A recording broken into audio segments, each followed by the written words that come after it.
Welcome to the deep dive. Today, we're digging into a pretty fascinating dinosaur, Acrotholus audeti. Yeah, definitely a head turner, as you said, from the Late Cretaceous. Exactly. We've got the main scientific paper here, the one that first described it, plus some other research on its bone-headed cousins, the Pachycephalosaurs. Right. So our mission, yours and mine and yours listening, is to figure out what this dinosaur, this highest dome, tells us about, dinosaur evolution and maybe what's missing from the fossil record. Precisely. We're going back, what, 80-something million years to piece together its life and, importantly, its significance. It's more than just a cool skull. Okay, let's dive in then. Acrotholus audeti. The name itself, highest dome, kind of gives it away, right? Acrotholus in Greek. It really does, sets the scene. And it lived during the Santonian Age, Late Cretaceous. Which is about 86 to 83 million years ago, roughly. Around then. And found in the Milk River Formation, southern Alberta, Canada. Now, the discovery paper, Evans et al., 2013, that was pretty significant, wasn't it? It tackled this idea about preservation bias. Oh, definitely. You see, there was this thought that maybe we don't find many small dinosaurs just because, well, small things don't preserve as well. Right. Makes sense. They get crunched or washed away. But Acrotholus and Pachycephalosaurs in general, they have these incredibly solid bone domes. Even if the rest of the skeleton didn't make it, these domes did. Ah, okay. So they're like little armored time capsules. Kind of, yeah. And Acrotholus, being relatively small, maybe around 40 kilos, its discovery suggested that maybe small dinosaurs were more common than we thought, but we only find the ones with tough guts, like these domes. So the record might be skewed towards things with hard heads, not just against small things in general. That's the implication, yes. Yeah. A really key insight. And the main fossil, the holotype, it's mostly just that dome, right? The frontoparietal dome. That's correct. A nearly complete one. And it's true for many pachycephalosaurs. Something like 2/3 of their known fossils are just cranial remains. The head is often all we get. Which tells you how important understanding that dome is for the whole group. Absolutely critical. And the species name, audeti. Ah, yes, a nice touch. Named in honor of Roy Audit. He's the rancher who owned the land where it was found and, crucially, allowed the researchers access. That's great. Science relies on people like that. It really does. Collaboration is key. Okay, so let's picture this dinosaur. Bipedal, plant eater. Pretty standard stuff there, but then bam, this massive dome on its head. The paper describes it as oval-shaped, and get this, up to 55 millimeters thick, right over the brain cavity. That's over 2 inches thick. Serious bone. Seriously thick. And they noted it didn't have those little bumps, tesserae, or tubercles. Right. The absence of those, which you sometimes see in younger individuals of other species, suggests this particular Acrotholus was probably an adult, or very nearly one. Fully mature dome. Okay. And they did CT scans, too. What did those show? Yeah, the scans were revealing. They showed low vascularity, not many blood vessels inside the dome, which makes sense for dense, strong bone. Less plumbing, more structure. Exactly. High density. And the cranial sutures, the lines where skull bones meet, were fully fused, gone. All pointing to an adult solid structure, like a little helmet? Pretty much. Yeah. Engineered for strength.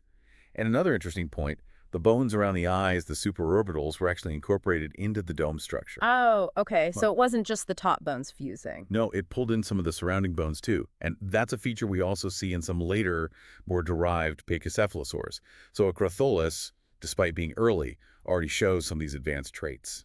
Interesting. How did it compare to, say, Stegosaurus, another famous one? Good comparison. The researchers noted Acrotholus has a shorter front nasal boss, that's the bit of the dome above the snout, and unlike Stegosaurus, it doesn't have grooves separating that boss from the part above the eyes. It's more sort of unified. Smoother integration. Yeah, exactly. And they also noted things like slightly concave eye sockets, small holes for ramina for nerves and blood vessels.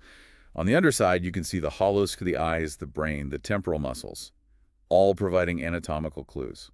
Okay, so a smallish bipedal herbivore Alberta, late Cretaceous, with a distinctively thick, smooth, oval dome incorporating bits around the eyes. Got it. Where does it sit on the family tree? Right, phylogeny. So Yeah. kingdom Animalia, phylum Chordata, Dinosauria, Ornithischia, all the way down to family Pachycephalosauridae, subfamily Pachycephalosauridae. It's firmly in that bone-headed group. And its closest relative. The analysis in the paper placed it as the sister taxon, the closest relative found in that specific study to Prehistoric. another dome head. Okay. But the really big evolutionary takeaway was its age. Right. Exactly. Acrotholus is currently the oldest known pachycephalosaur from North America that definitely has this thick, derived dome structure.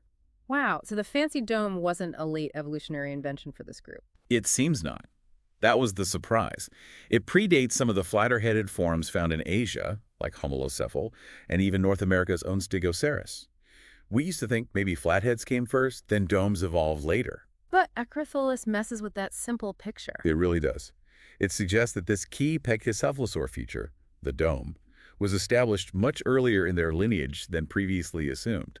It forces a rethink of that evolutionary trajectory. Okay, that's a major point. So we know what it looked like, roughly where it fits in, but the big question is why the dome? What was it for? Growth stages come into play here too, right? They do. The fact that the Acrotholus holotype has this well-developed dome points to it being mature, as we said. But there's this whole ongoing debate about flat-headed versus domed pachycephalosaurs. Yeah, I've heard about that. Like, are the flat-headed ones just juveniles? That's a leading hypothesis, especially for North American species. You look at fossils of young Pachycephalosaurus, and they share features with things originally named as separate flat-headed genera, like Dracorex and Stygimoloch. So Dracorex and Stygimoloch might just be teenage Pachycephalosaurus. It's a strong possibility many paleontologists are considering. The evidence seems to point that way, that they started flatter and the dome grew dramatically as they matured. Wild. But what about the Asian flatheads? That's where it gets complicated. Some Asian flat-headed specimens show bone textures, suggesting they were still actively growing, but maybe they stayed relatively flat even as adults. And then you have things like Stegosaurus novomexicanum, where the main fossil seems juvenile. So it wasn't necessarily one simple pattern across the whole group. Okay, so development is complex, but back to the function of the adult dome. Headbutting. That's the dominant theory, yes. Intra-species combat, fighting each other. Like modern bighorn sheep or musk oxen. Exactly, that kind of analogy. And there's evidence to back it up. Studies on other pachycephalosaur domes, especially Pachycephalosaurus, have found pathologies, injuries. What kind of injuries? Things like lesions, some showing signs of infection like osteomyelitis, but also signs of healing. These match the kinds of damage you see on the skulls of modern animals known to engage in head-to-head combat. So they were literally bashing heads. Dents and all. It certainly looks that way. The dome seems built for it. We talked about the density. But internally, comparing them to modern headbutters, they also find similarities like spongy, cancellous bone, which would help absorb shock. Right, like natural padding. Exactly. And in Stegosaurus, they found internal bony struts, maybe comparable to the air-filled sinuses that help protect the brains of some modern head-striking mammals. Built-in couple zones, almost. Wow. Okay, the evidence for combat seems pretty strong. What about where they lived? What was Acrotholus's neighborhood like? The Milk River Formation, where it was found, and other places North American pachycephalosaurs turn up, suggests they often lived in coastal areas. Think lixivial plains, floodplains, maybe not arid deserts. Interesting. Any clues from their bodies? Well, some analyses of their hind limb proportions hint at similarities to animals that live in wetlands today, like moose or wading birds. So perhaps they were comfortable near water. Huh. A wetland bonehead. Different image. It is. Yeah. And the Milk River Formation wasn't empty, of course. They found other dinosaurs there, like the quick little predator Saurornitholest. Ooh, maybe Acrotholus had to watch out for those guys. Could be. And early mammals, too, like Alphodon. It was a whole ecosystem. Okay, let's try and wrap this up. What are the key things we should take away about Acrotholus audeti? Well, first, it's the oldest known pachycephalosaurid from North America with that characteristic thick dome. Its discovery really pushed back the timeline for that feature. And challenged ideas about the fossil record favoring only large animals. Exactly. It highlighted the importance of these durable domes for preserving evidence of smaller dinosaurs, suggesting maybe small ornithischians were more diverse than we realized. And the dome itself. The structure, thick, dense, fused, incorporating surrounding bones, combined with injury evidence from relatives, strongly points to its use in intraspecies combat.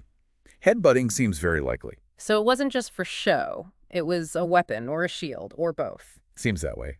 And crucially, finding these advanced dome features so early complicates the simple evolutionary story we might have expected. Right. Evolution isn't always a straight line from simple to complex. It throws curveballs. It certainly does. Which leads to maybe a final thought for you, the listener, to chew on.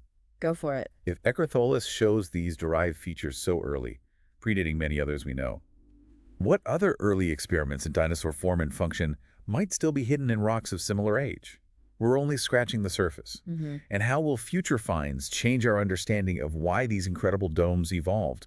What pressures led to this unique adaptation? It makes you realize how much more there is potentially still out there waiting to be discovered.